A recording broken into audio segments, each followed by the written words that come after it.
اب چونکہ رب ان سے کہہ رہا ہے کہ ہم اس سے راضی ہو گئے جنہوں نے محبوب تیرا دامن تھاما ان دنوں میں کہ جب ان کے لوگ انہیں مار رہے تھے، باپ بیٹے کا دشمن ہو چکا تھا، محبوب ان لوگوں نے ان آپ کا دامن اس وقت پکڑا تھا کہ جب گھروں میں انہیں پیٹا جاتا تھا، مکہ مکرمہ کی گلیوں میں انہیں سوشل بائیکاٹ کیا گیا۔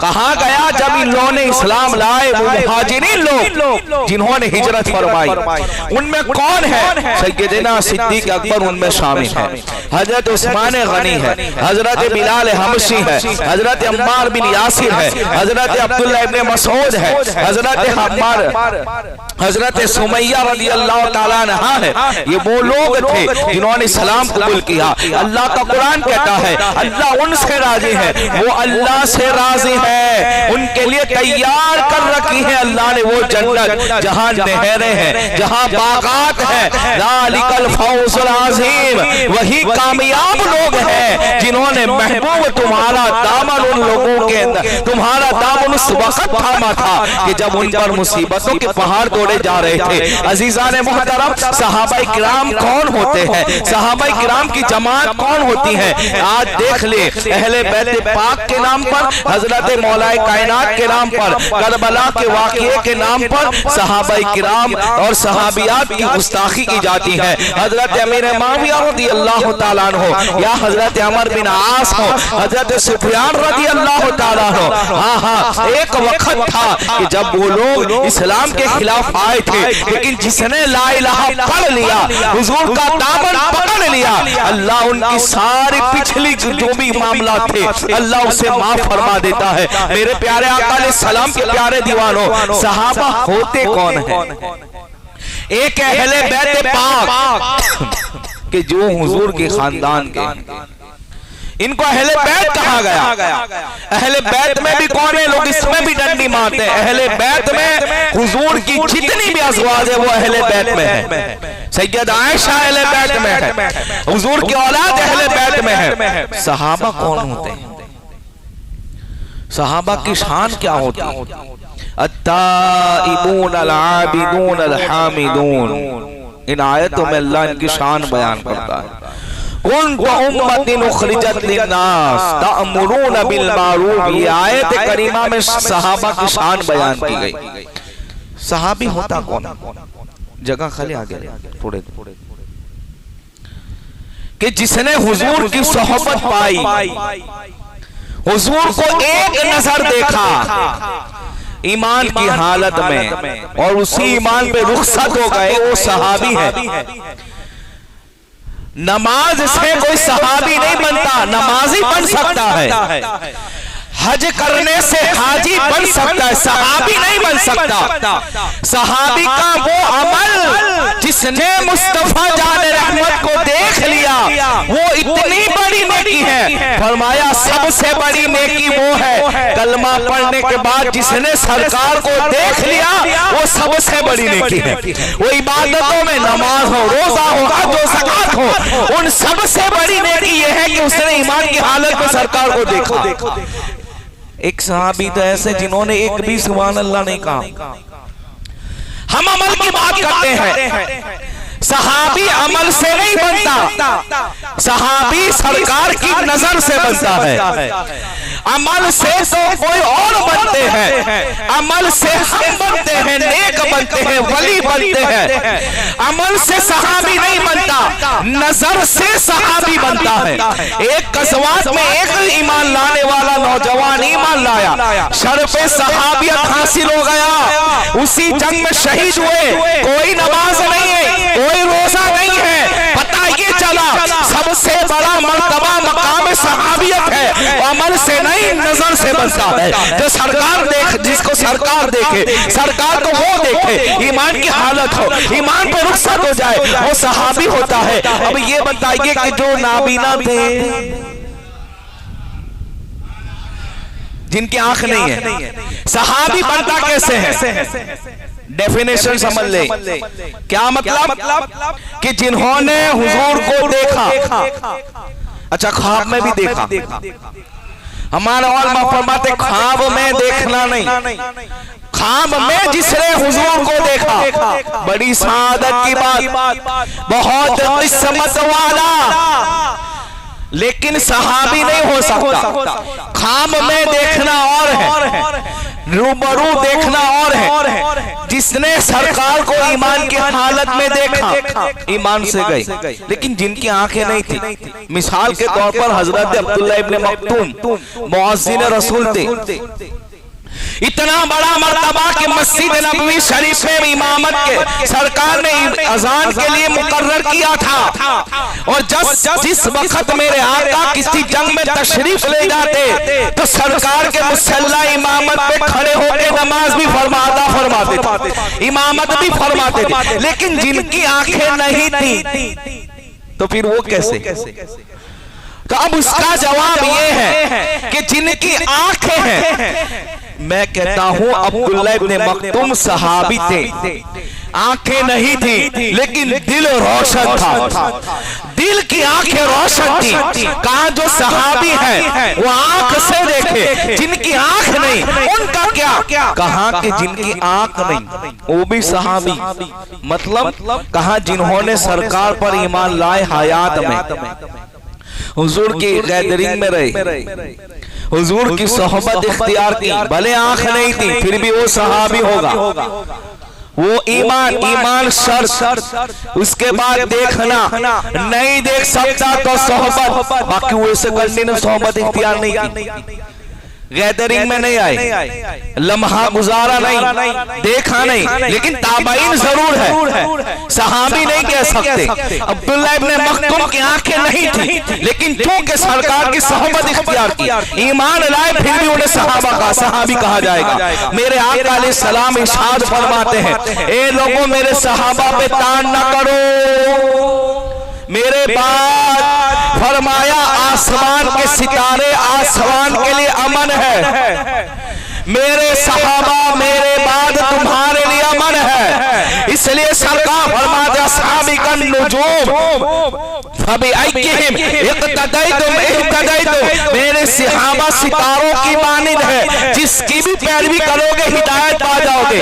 نام ڈکلر نہیں کیا کہ اس کی پیروی نہ کرنا، چاہے امیر معاویہ رضی اللہ تعالیٰ کیوں نہ ہو، چاہے عمر بن عاص کیوں نہ ہو، حضرت سعد بن وقاص کیوں نہ ہو، صحابہ کا لفظ آ گیا جن میں وہ صحابہ بھی شامل ہیں جن کو دنیا صدیق اکبر کہتی ہے، اور وہ صحابی بھی شامل ہیں جنہوں نے سرکار کو ایک لمحہ دیکھا، نظر بھر کے دیکھا، ایک لمحے کے لیے صحبت بھی اختیار کرنی، فرمایا اس کو بھی برا نہ کہو، اس لیے کہ دنیا کے جتنے بھی اللہ کے ولی ہو، غوث ہو، ابدال ہو، قطب ہو، علماء ہو، نجبہ ہو، فقہا ہو، محدث ہو، مقرر ہو، مشائخ ہو، جتنے بھی دنیا کے لوگ مل جائے ان کے برابر نہیں پہنچ سکتے جس نے سرکار کو لمحہ بھر دیکھا۔ اس لیے تو کہتا ہوں عمل سے صحابی نہیں بنتا، مصطفیٰ کی نظر سے صحابی بنا کرتا ہے۔ یعنی عمل کا کوئی دخل نہیں ہے۔ عزیزان محترم، میرے آقا فرماتے میرے صحابہ پہ لعنت نہ کرو، اللہ اللہ میرے صحابہ کے بارے میں زبان دراز کرنے سے بچو، اس لیے کہ سرکار فرماتے ہیں ایک میرے صحابی کا ایک ہاتھ مٹھی بھر گھاؤ، یعنی اب میں سمپل سمجھا، بخاری کے حدیث ہے، ایک صحابی کا ایک مٹھی گھاؤ خیرات لوگوں میں کرنا، عام آدمی کا، غیر صحابی کا، چاہے اس میں ولی بھی آ جائے، کتنا بڑا بزرگ بھی کیوں نہ ہو، فرماتے احد کے برابر سونا خیرات کرنا، اس کے برابر اس کی نیکی نہیں ہو سکتی، اس لیے کہ وہ میرا صحابی ہے جو ایمان کے ساتھ جس نے مجھے دیکھا۔ مطلب کیا ہے؟ آخر وہ ایک گھاؤ خیرات کرے، ایک مٹھی گھاؤ خیرات کرے، ہم احد کے برابر، حالانکہ کوئی خیرات نہیں کر سکتا، یہ پاسبل نہیں ہے، سونا اتنا مہنگا ہے، خیرات کرنا، صدقہ دینا، اللہ نے کہ رسول نے اس کی بڑی فضیلت بیان فرمائی، لیکن کوئی خیرات نہیں کر سکتا۔ میرے آقا نے کتنی بڑی مثال دے دی، اگر پہاڑوں کے برابر بھی تمہارے پاس سونا ہو، تم راہ خدا میں خیرات کر دو۔ میرا ایک صحابی مٹھی کھاؤ، مٹھی بھر کھاؤ، مٹھی بھر جاؤ، کسی کو سائل کو خیرات کرے، اس کی نیکی یعنی وہ خیرات کرنے کا ثواب جو اللہ اسے عطا کرے گا، تمہارا ثواب جو پہاڑوں کے برابر سونا خیرات کرتا ہے وہ اس ثواب کے برابر بھی نہیں ہو سکتا۔ تو پھر یہ لوگ کیوں کہتے ہیں کہ نبی کا عمل کبھی ایسا بھی ہو؟ دیوبندی نے اپنی کتاب میں لکھا کہ اس نبی کے عمل سے امتی کا عمل بڑھ سکتا ہے۔ معاذ اللہ، یہ کتنی گھٹیا سوچ ہے۔ وہ یہ کہہ رہا ہے کہ تم نبی کی نیکی سے بڑھ سکتے ہو، یعنی تمہارا عمل نبی اس کے عمل سے بڑھ سکتا ہے۔ جب ان سے پوچھا گیا کہ تم ایسا کیوں کہتے ہو، نبی کی عمل سے امت کا عمل بڑھ سکتا ہے، میں بتانے کی گارنٹی رکھتا ہوں۔ جب ان سے پوچھا گیا تو کہتے تھے کہ حضور کی عمر 63 سال کی تھی، اور اگر کوئی 80 برس جیوے تو اس کی 80 برس کی عمل اور ادھر نبی کی عمل تو ہو سکتا ہے کہ اس میں بڑھ جائے۔ ابھی بے وقوفوں، بنی اسرائیلیوں کا عمر کے بارے میں جب صحابہ سے ذکر ہوا کہ وہ 1000 برس جیتے تھے، اتنے عمل کرتے تھے، صحابہ نے کہا رسول اللہ وہ اتنے عمل کریں گے؟ تو پھر کیا ہوا؟ جبرائیل آئے، کہا کہ تمہیں شب قدر دی گئی، اس میں عبادت کر لو، 1000 سال عبادت کرنے سے بہتر ہے۔ جب بنی اسرائیل کا معاملہ آیا تو امت محمدیہ اس سے عمل میں بڑھ گئے۔ اب تو یہ کہہ رہا ہے کہ سرکار کے عمل سے امتی بڑھ سکتا ہے، میں کہتا ہوں جو سرکار کو دیکھ لے وہ صحابی کا عمل امتی کے برابر نہیں ہو سکتا ہے، تو امتی کا عمل نبی کے برابر کیسے ہو سکتا ہے؟ اور کبھی یہ بھی ہو کہ امتی بڑھ جائے نبی سے عمل میں، نہیں ہو سکتا۔ بلکہ صحابہ کرام کی شان یہ ہے کہ ہم پوری زندگی عبادت کریں اور ایک لمحہ وہ سو بھی جائے، فرمایا لمحہ بھر سونا تمہاری عبادت اس تک بھی نہیں پہنچ سکتی ہے۔ نبی کے صحابی کا لمحہ برسو، یہ حدیث کو اگر ہم سن کر اس کو لطف لینا چاہے تو غور کریں اللہ نے کتنا بڑا مرتبہ عطا فرمایا کہ پوری زندگی ہم نماز پڑھتے رہے اور وہ لمحہ بر سو جائے۔ کتنا لمحہ بر نماز نہ پڑھے، تسبیح نہ پڑھے، عبادت نہ کرے، ہم عبادت میں ہو اور وہ سو جائے، کہاں اس کا سونا تمہاری عبادتوں پر بھاری نظر آئے گا، وہ تم اس تک نہیں پہنچ سکتے۔ میرے آقا فرماتے ہیں میرے صحابہ سے محبت کرو میری وجہ سے، میری وجہ سے۔ ہم اہل بیت سے محبت کیوں کرتے ہیں؟ سرکار کی وجہ سے۔ صحابی سے محبت کیوں کرے؟ حضور کی وجہ سے۔ مرکز ایک ہے، ذات الگ الگ اس لیے کہ وہ صحابی و اہل بیت ہے، معاملہ ایک ہے، سب کے پاس سب سے محبت کرنے کا معیار سرکار کی ذات ہے۔ ریزن کیا؟ ہم حضور سے محبت، ہم صحابہ سے محبت کرتے کیوں؟ سرکار کی وجہ سے۔ ہم حضرت فاطمہ سے محبت کرتے کیوں؟ امام حسین سے محبت کرتے کیوں؟ کہا سرکار۔ تو صحابہ کرام کی بھی محبت حضور سے، صحابہ کی محبت بھی سرکار سے، اہل بیت کی محبت بھی سرکار سے۔ سرکار فرماتے میری صحابہ سے مجھ سے میری وجہ سے محبت کرو، اور جنہوں نے ان سے محبت کی اس نے مجھ سے محبت کی۔ اب سرکار نے ڈائریکٹ کہہ دیا۔ اب میں کہتا ہوں قرآن کہتا ہے قل ان کنتم تحبون اللہ فاتبعونی، محبوبہ فرما دو اگر تم چاہتے ہو کہ رب تمہیں محبوب بنا لے تو تمہیں سرکار کو محبوب کرنا ہوگا۔ اب رضائے محمد چاہتے ہو، رضائے الہی چاہتے ہو تو رضائے محمد لو، اور رضائے محمدی چاہتے ہو تو رضائے صحابہ لینا ہوگا۔ کتنا سمپل فارمولا، میری وجہ سے میرے صحابہ سے محبت کرو، اور جنہوں نے ان سے محبت کی انہوں نے مجھ سے محبت کی۔ سرکار کہتے جنہوں نے ان سے بغض رکھا، چاہے حضرت امیر معاویہ کیوں نہ ہو، چاہے حضرت عمر بن عاص کیوں نہ ہو، چاہے حضرت سفیان رضی اللہ تعالیٰ عنہ کیوں نہ ہو، کہا ان سے بغض رکھا انہوں نے مجھ سے بغض رکھا، جنہوں نے مجھ سے بغض رکھا انہوں نے قدرت سے بغض رکھا، جنہوں نے ان سے بغض رکھا فرمایا رب کی ان پر لعنت برستی ہے، فرشتوں کی لعنت ہوتی ہے، جو میرے صحابہ کو برا کہے فرشتوں کی لعنت ہو، فرشتوں کے ساتھ ساتھ اللہ کی لعنت ہو، لوگوں کی لعنت ہو۔ اللہ کا قرآن بھی یہی کہتا ہے کہ صحابہ کی پیروی ضروری ہے۔ صحابہ کی پیروی. آپ کو بتاؤں, دیکھو ایک دن ایسا بھی ہوا کہ مکے کی گلیوں میں کسی نے یہ کہہ دیا, حضرت عبداللہ بن مسعود اور دیگر صحابہ کرام بھی تھے, کہ تمہارا دین ہم سے, ہمارا دین تم سے بہتر ہے. مکے کے کافر کہنے لگے ہمارا دین تم سے بہتر ہے, ہم تم سے بہتر ہے. اب یہ صحابہ کرام کو جب بات معلوم ہوئی, تانا اصحاب کرام کی ذات, اصحاب کرام کی جماعت کو دیا, مشرکین مکہ نے دیا. اب جواب بھی یہ دے سکتے تھے. سرکار کی بارگاہ میں اللہ نے جبرائیل کو بھیجا, کنتم امت اخرجت للناس, کنتم خیر امت اخرجت للناس تأمرون بالمعروف. یہ لوگ کہتے ہیں صحابہ تم سے, دیکھو صحابہ کرام کو کہا, اور قرآن رب کا اتر رہا ہے, کہا کہ تم سے یہ کہتے ہیں کہ تمہارا دین ہمارا دین تم سے بہتر ہے, ہم تم سے بہتر ہے. کیا فرما دو تم سب سے بہتر ہو.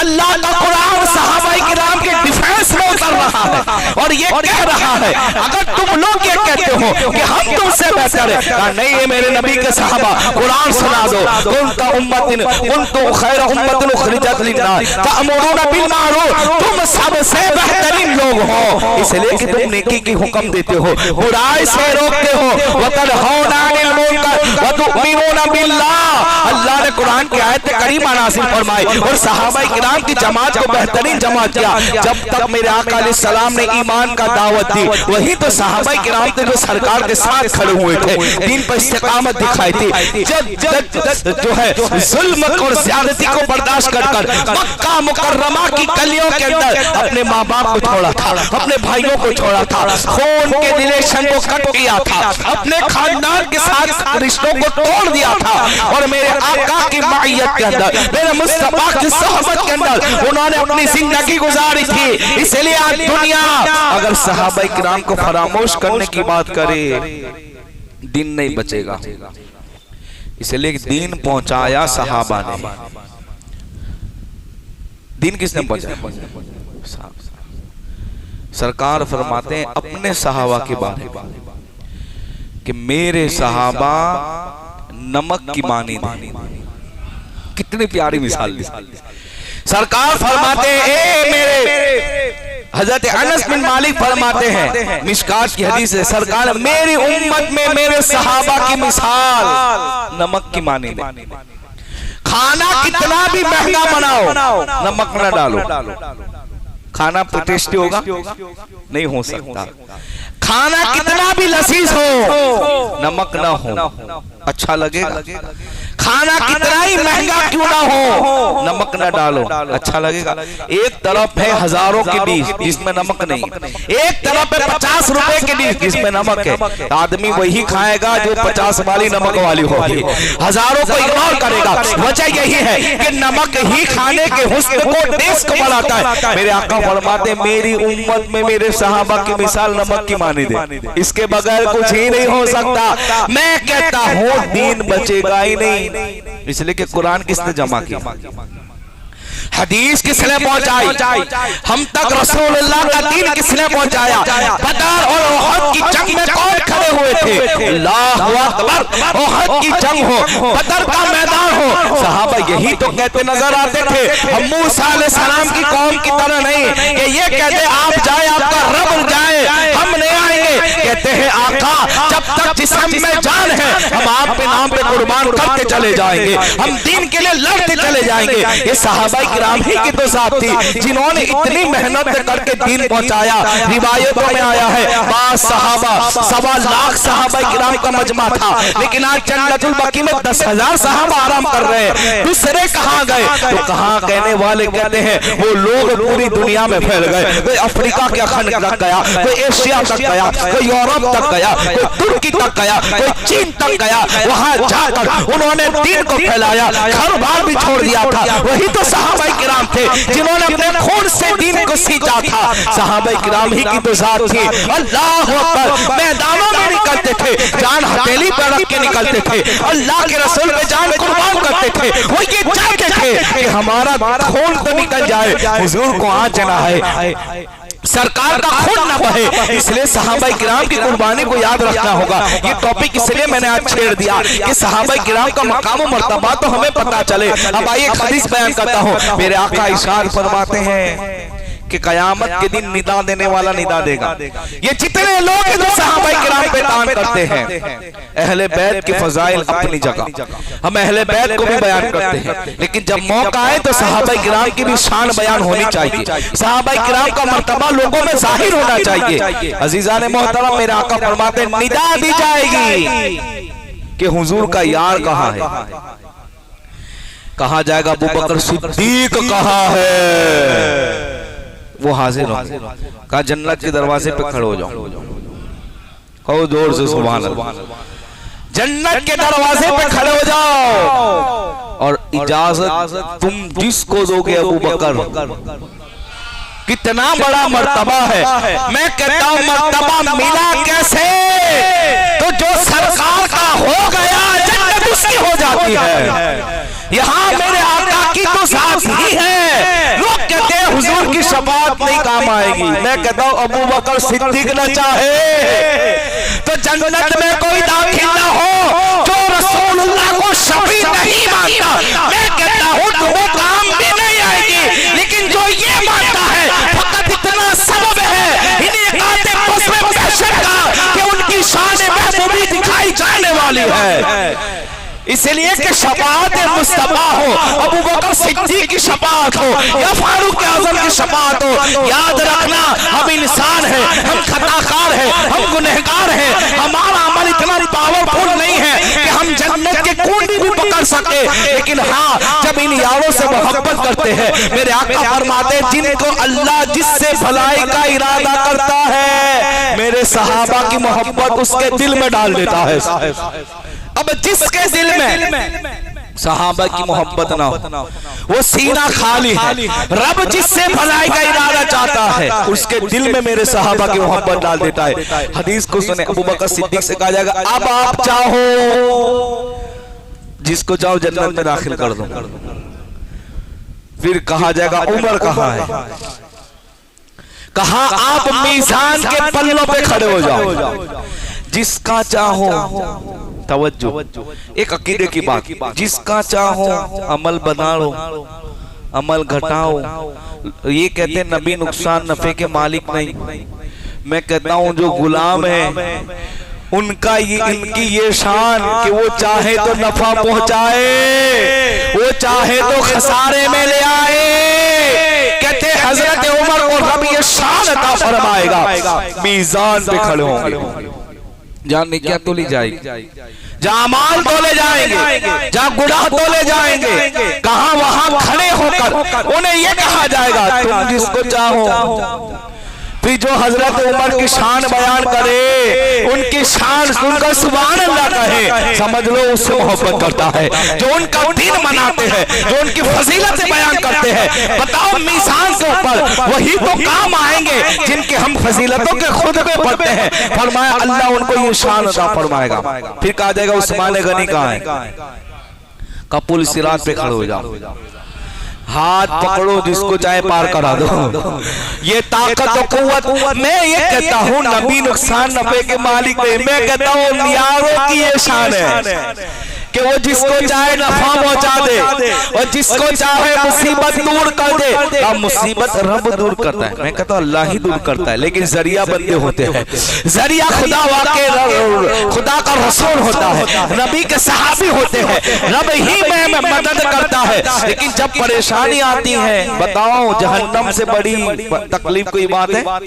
اتنی بڑی پریشانی کوئی ہے؟ فرمایا وہ میرے نبی کے صحابہ دور کریں گے۔ جب نبی کے صحابہ کی طاقت کی یہ شان ہے، مدینے والے کی طاقت کی شان کا عالم کیا ہوگا؟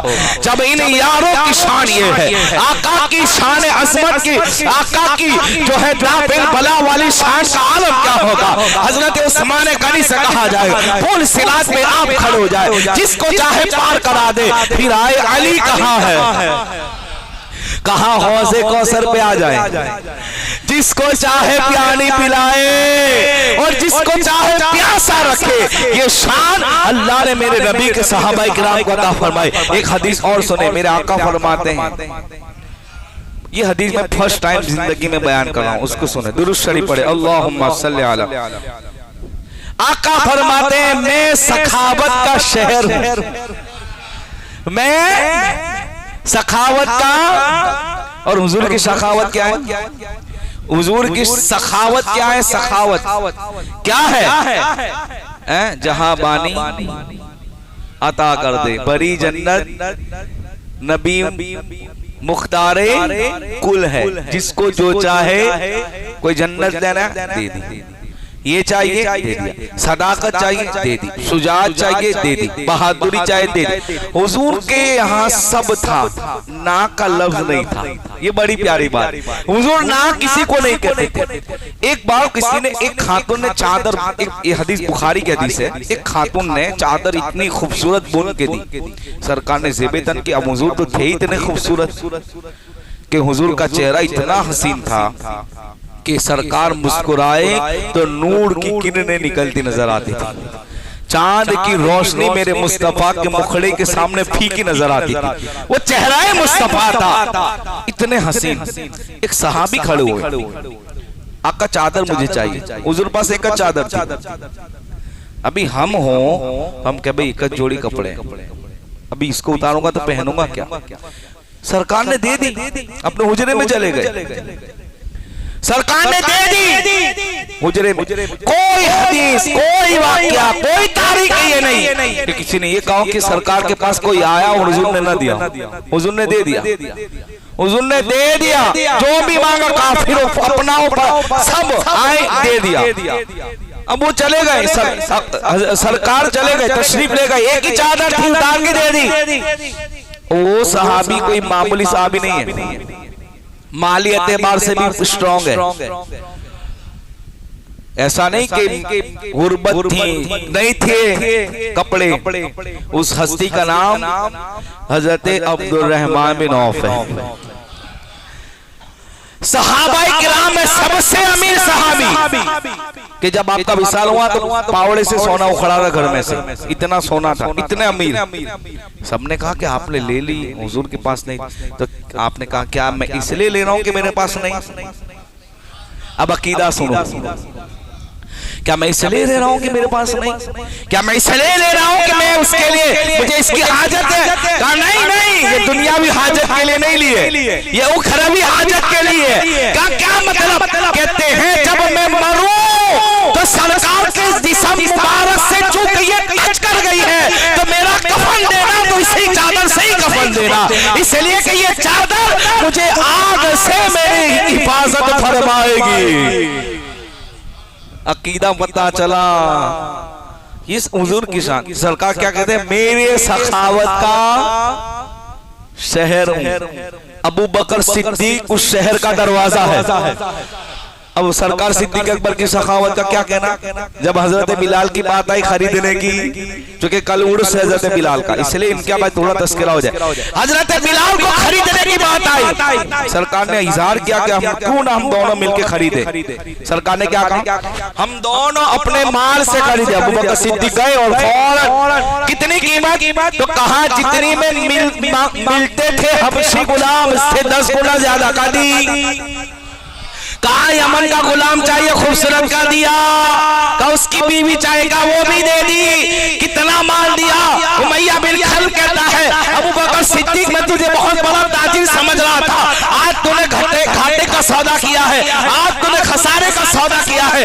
ایک حبشی غلام کی اتنی قیمت دے دی، ان کی چمڑی کالی ہے، معاذ اللہ ان کا چہرہ مبارک شیام ہے، تو نے اتنی قیمت دے دی۔ ابو بکر صدیق کہتے ہیں تو اس کا چہرہ دیکھتا ہے، میں اس کا دل دیکھتا ہوں، اس کا جسم دیکھتا ہے، میں اس کی محبت دیکھتا ہوں۔ کہتے ہیں کیا پتا چلا؟ تو اس کا چہرہ دیکھتا ہے، میں دل اس لیے دیکھتا ہوں، اس دل میں میرے مصطفیٰ کی محبت بسی ہوئی ہے۔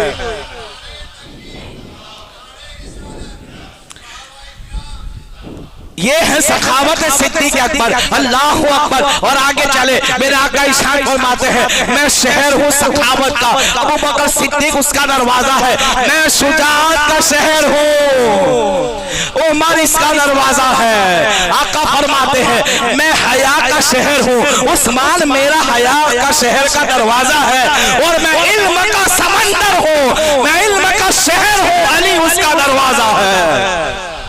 میرے آقا نے چاروں کی شان یہ بیان فرمائی، ایک سخاوت کا دروازہ، ایک حیا کا دروازہ، ایک شجاعت کا دروازہ، ایک علم کا دروازہ۔ آقا فرماتے ہیں ایک میں عمارت ہوں علم کی، علی میرے صدیق اس کی بنیاد ہے، عمر اس کا دروازہ ہے، عثمان اس کی چھت ہے، علی اس کا دروازہ ہے، عثمان اس کی چھت ہے، اور میرا عمر اس کی دیوار ہے۔ جو بھی اندر داخل ہونا چاہے ان چاروں یاروں کی محبت لے کر داخل ہوگا، اللہ سے کامیابی عطا فرمائے گا۔ میرے آقا علیہ السلام کے پیارے دیوانوں، اللہ کے رسول علیہ السلام تسلیم نے فرمایا میرے صحابہ سے کے لیے اللہ سے ڈرو۔ اتنی بڑی بات میرے آقا نے کہی، کوئی ایک لفظ صحابہ کرام کے لیے استعمال نہ ہو، کوئی ایسا جملہ استعمال نہ ہو جو اپنے ماں باپ کے لیے ہم پسند نہ کرے۔ یہ صحابہ کرام کی شان میں گستاخی ہوتی ہے، صحابہ کرام کا اللہ نے مقام عطا فرمایا۔ اب آئیے 2 منٹ حضرت بلال کی ذات مبارکہ کے پاس پہنچتے ہیں۔ حضرت بلال سرکار پہ ایمان لائے، سابقون الاولون اسلام میں، آپ کی ماں بھی ایمان لائی۔ امیہ بن خلف کے غلام تھے، انگاروں پہ لٹایا، سرکار کا دامن نہیں چھوڑا، گھسیٹا گیا دامن مصطفیٰ نہیں چھوڑا، پتھروں پہ لٹایا گیا دامن مصطفیٰ نہیں چھوڑا۔ مکہ کی گلیاں ہو یا مکہ کے ریگستان ہو، وہاں حضرت بلال کو وصیتیں دی گئی، لیکن چونکہ میرے آقا کے دل میں محبت کر چکی ہے، استقامت دکھائی تھی، صبر کا مظاہرہ کیا۔ حضرت صدیق اکبر نے ان کو آزاد کیا تھا۔ کوئی جنگ ایسی نہیں تھی جس میں حضرت بلال میرے آقا کے ساتھ شریک نہ ہوئے، کوئی جنگ نہیں تھی۔ 2 ہجری کے اندر حضور نے آفیشیلی سرکار بلال کو مؤذن رسول اور مسجد نبی کا مؤذن ڈکلیئر کیا تھا۔